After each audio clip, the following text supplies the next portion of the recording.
Hi, my name is Stella and I represent Reach to Teach Consult Limited. This is going to be a video, the third video on our continuous professional development series for classroom teachers. This video is on easy quizzes. I would like to say hello and welcome to anyone who is just joining us for the first time. If this is the first video you're watching in our series, I will invite you to watch the other two because we've had two other videos in this series. And for you to be able to gain access to those two videos, please type this link and visit the new YouTube channel that I created, which is just about a month old. But believe you me, we've uploaded more than 30 very useful videos. The two previous videos that you need to see are in that channel, but there are other very short videos that I have about 3 minutes long or less. And those videos center on a variety of teaching resources that I know you, the classroom teacher, you, the young parents, you, the private tutor, you, the school owner, will find incredibly beneficial to you. The children will love learning and your teaching will be more creative. So visit the channel, invite your colleagues, invite friends, invite school owners, invite private tutors to join the channel. And you can click on the notification bell if you want to get updates whenever I upload new videos. I do that virtually every week. In this video, we're going to be learning how to create quiz or test materials for your class. Just recently, I had the privilege to a new software or app out there. There are so many, but I was able to get good knowledge about this particular app that I'll be sharing with you, and I felt it would be nice for you all to get to know about them. It will make your life easier as a classroom teacher. You know the stress we feel whenever we have to create tests or exam papers or quizzes in the classroom. This will help a great deal. Let's be honest. Developing test materials or quizzes at the end of a classroom lesson can be such a hassle. Like I said previously, this particular software or app will make your life a lot easier as a classroom teacher. On the browser, just type Quizzory.com, Quizzory.com. When you type this, you'll be able to take you to the landing page of the app I'm going to focus on. This is the software.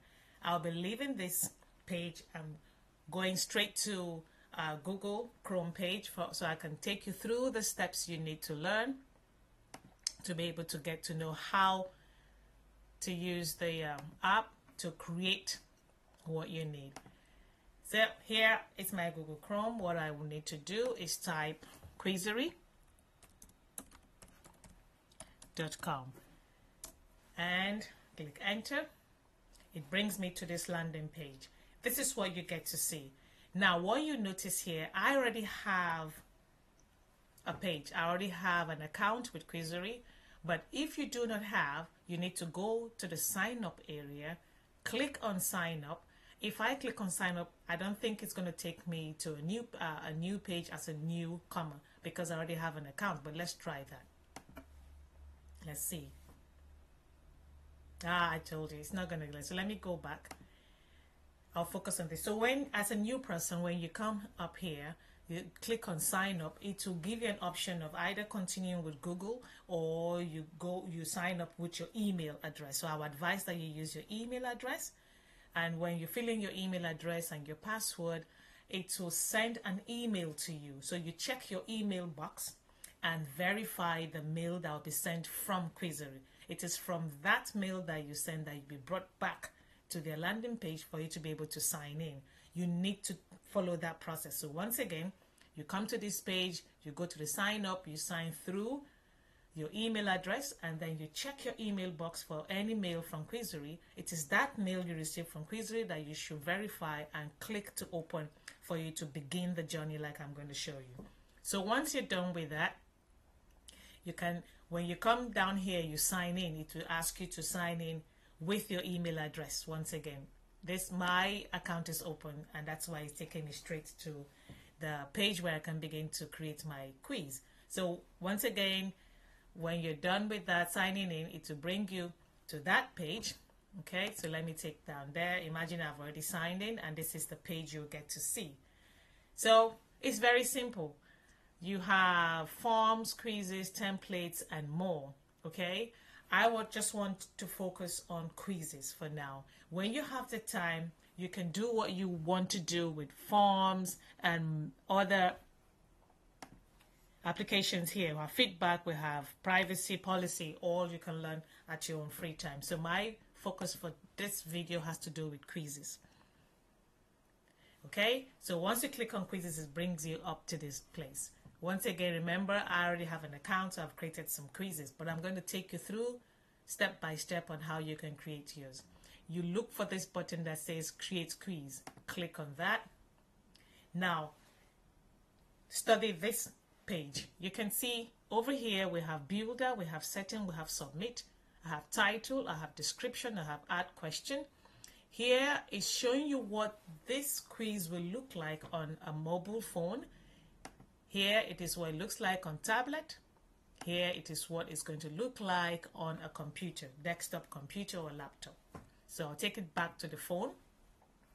Now, the first thing you need to do is go to title, pick the topic you're teaching in class that you want to create the quiz on, or for this, you can also, remember, you can also use this to type your test paper or exam paper. So maybe your title might be first term exam, but for now, I want to imagine that we just taught a class or a lesson and we want to set quiz for the children to attempt. So maybe I have taught, what will I say, live circle of a butterfly. Okay, let's say that's the, oh, sorry, live circle of a butterfly. Okay, and my description for this will be an answer.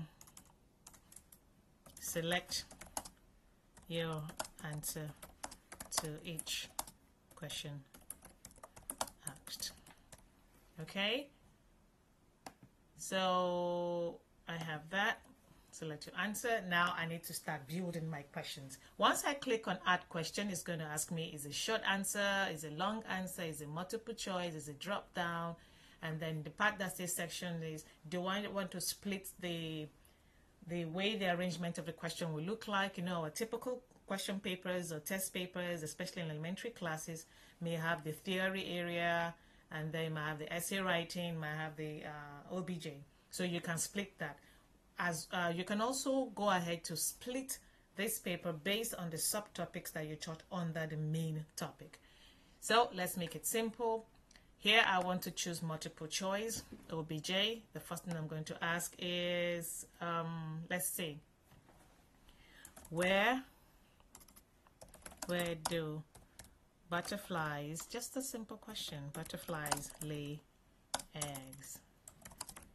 Okay, now I need to go to the option on leaves.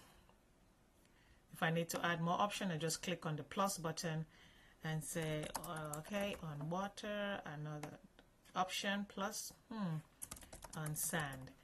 Okay, now you might decide to make it 5, options or 4.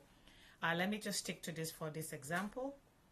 And then I'll have to click on the right answer. Once I click that, the system will capture that answer as the correct answer. Okay, I'll show you what happens at the end. Now, what you've noticed is, as I am creating these questions, see how it appears on the phone, see how it appears on a tab, see how it appears on a computer. Okay, so let's put it back on the phone. Now I'm done with question 1. Okay, I might decide to put pictures. You see this clip icon here. Once I click on that, it's asking me if I want to add an image to this question, a video to this question, or a website link. Fantastic, isn't it? If you want to attach an image, it might be an image that you already uploaded from the system and then saved on your device. Say, for instance, I don't have a butterfly here. Okay, hold on. Let's get a butterfly. I'll go out of this and just click butterfly. Let's see. Butterfly. Let's pick butterfly image. Just for this, let me just pick any butterfly. I love this. Beautiful. Okay, let me save that. butterfly. Okay, I save it on my desktop so it's easy for me to pick. Okay, let me see. Butterfly, caterpillar. Butterfly, caterpillar. I'm just trying to save a few things so I don't have to come back here. Let's pick this one. I love this. I love color. I save this as caterpillar. Okay, on the desktop, and it's easy for me to upload. All right, let's go back to what we're creating. Now I said I go to my clip icon, go to image. It brings me here. I have uploaded different images before, but I want to go for my butterfly, which is on my desktop. Choose image. I look for my butterfly. That's it. Oops. I can scroll down or just type the name, open. It uploads it. See what happens. Hope it's not too big. Great. Have you seen what it is now? So we have the picture or the image of the butterfly attached to our question. I'm done with this. Okay, if you don't want that image, you could always cross it out or delete it. Now I'm done with question 1. I want to build question 2. All I could do is simply copy, and it just duplicates. Okay, duplicates that question, so I'll delete this because that's not the thing that I want. Okay, now let's say maybe my next question is, what is the last stage of the butterfly life cycle? Okay, let's say I say eggs. Oops, eggs. Let's say I choose adult, and let's say I choose caterpillar. Okay, and now I have to change because the last stage is adult. Okay, because it changes into an adult. And the last stage. Okay. All right. So I've picked that. ICC. Oh, sorry. What is the? At what stage? Okay, no. At what stage? What do you? I want to change the question. Sorry, because I remember we uploaded a picture of a caterpillar. So let me change the question to something that has to do with caterpillar. What do you call the stage of the butterfly in the butterfly life cycle? Hold on. What do you call a stage? What do you call? Let's see. This is interesting. I want to cancel it. I want to twist it. What stage of the life cycle of a butterfly is? What stage of butterfly is? Eats up the leaves. What stage of butterfly? What stage of the life cycle of a butterfly eats up the leaves? So now let's click on caterpillar. Okay, you can always change the question. I'm just trying to build questions quickly to show you what to do. Now you see you have built one. We could stop here. 1, 2 questions. Now what you notice here under marks, you might decide to give the number of marks you want to assign to a particular question. Let's say each of this we're assigning 5 marks. Another thing you should look at, it means that when I click on the required buttons, it means a child or any person attempting that quiz must answer that number before moving to the next one. So all the questions are required. Okay, they don't have options, except maybe you're setting your, there's this part where you say essay writing where children have to, or students have to pick one or the other. You might not need to put the required. Okay. All right. Now, once again, we can see how this appears on our computer, on the tab, and on the phone. I am done setting the questions. What's the next thing I need to do? Okay, let's move up here. Okay, I'm done setting. So I go to my setting, the view. Under view here, you could decide to change what the background looks like. We're looking at the default, it's just plain white. You could change it to this. You see what happens here? You could change it to this. You could change it to this. You could change it to this. It depends on whatever image you want. You could use your school logo behind, which is good, but let's change it back to default. Okay. All right. Let's go back. Now, I could also decide to show my logo. Could be, like I said, the school logo. I have my logo already. So this is my logo. So I want to show my logo when the question is sent out there. So you could put up your school logo in that area. Just the same way we had to upload image. That's the way you go about this. Welcome page, if you have a welcome page, maybe you want to have a video that you need to share with the children before they start the quiz. Fine. Remember, this electronic is a software, it's an app, it is not just on paper. So you can do anything you want to do. If you're familiar with Google Form, this is just like Google Form, but quite different. Okay, now we're done. We'll move on. Okay, quiz control, we've checked the view, quiz control. Here, user information, you might decide to just collect the children's names. But if you're using this for a different thing, maybe a training session or older children, a training session, or maybe for parents or a conference, you might ask for email address. You might ask them for email address. You might ask for their contact number. But as a classroom teacher, you don't need that. Maybe it's just a children's name you require, and that's the default. Now, you might also add time. How long do you want them to spend on the question? Let's say for this, I want to spend just about 5 minutes. I could click on the arrow. Now 5 minutes, I picked 5, done. So I just want them to spend 5 minutes and that's it. It could also give you the option to say, do you want the children to try the questions more than once? If you want that, you click here. If you don't want them, you can take it off, okay? Next, we'll go to quiz result. Do you want the children or whosoever takes the test to quickly get their result after they're done with the test? This is what you click on. This is ideal if you're having a class test or a continuous assessment or end of term exam. Remember, your hands are off. You're not marking.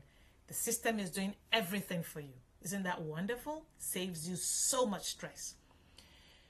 While you could decide to show the correct answers. Maybe a child has attempted and is struggling, doesn't know which answer to pick. Instead of you going to help the child will be able to independently see what the correct answer is, self-correction, and try again. Remember, if you want the quiz control, you could change if the child will be able to try that same quiz more than once.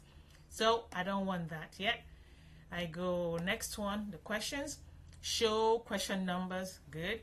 You could also shuffle the questions the way they appear. So if you have clicked on the child trying more than once, the number one question might not be number one. It might, another time the child or the person is trying the quiz, number one might become number 5, number 5 might become number 10. So it shovels, okay? But if you don't want that, you don't click that. So we're done.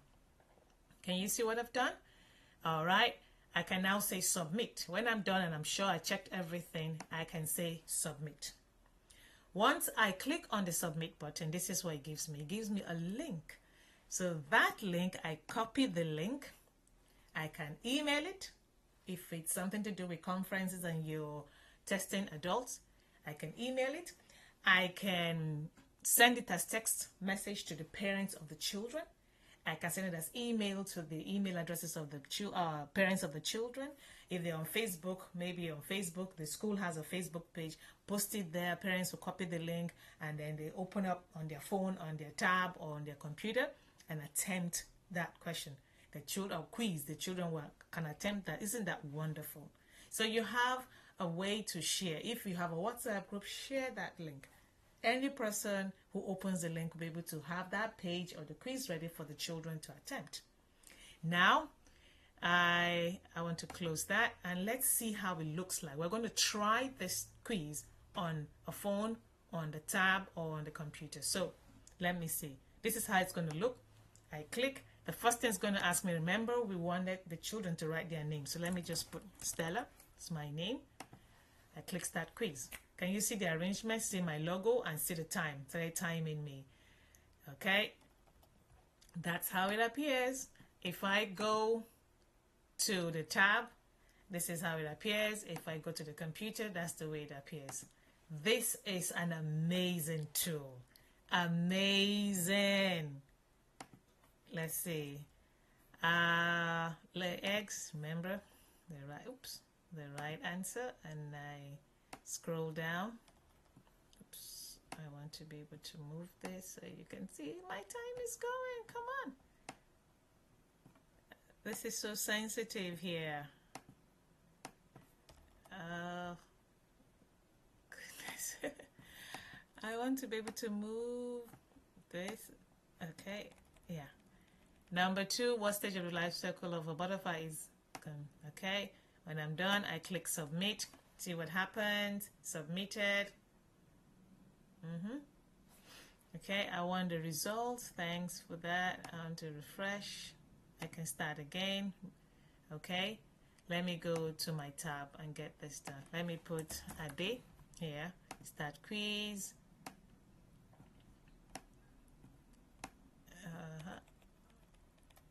On leaves. Caterpillar. Yeah, I click on submit. Okay, so I can refresh because I think I clicked on let me see here, show quiz result, show. All right, so you can see what it looks like. If I have done it on my system or on my own phone, I'll get my result, but because this is me working right here, it's not going to show me what it is. So if you try that on yours, on your own system or so, it would be nice. But let's try. If I get the let me copy the link and let's go. Let's imagine I just received that link. Okay, I click on the link, press enter. Let's try that out. Okay, this is how it's going to appear. Let me put my name as Sheung. Start quiz. Good, I think this will help us out. On leaves, that's my answer here. Go down. This is telling me I've answered 2. I submit. Now we can see this is what I was looking for. Okay, once I'm done with that, let's take this is an advert. Once I'm done with that, it quickly shows me my results script. Okay, it shows me the questions and what I got. Look at the marks, 5 over mark 5 gives me 10 over 10, 100%. And you see at a glance, I can also print. So if a parent has done this, or a class teacher has done this, or a conference host has done this, you have access to print. This is awesome. Awesome, awesome, awesome. So I would love to see what you can do, and I hope that you join our YouTube channel so you can go under the discussion section and share your experience with us. Did you have a great time? I did, and this is wonderful. So share the good news with everyone. Thank you very much for your time. Don't forget to subscribe. Check out my YouTube channel. This is Stella. Bye.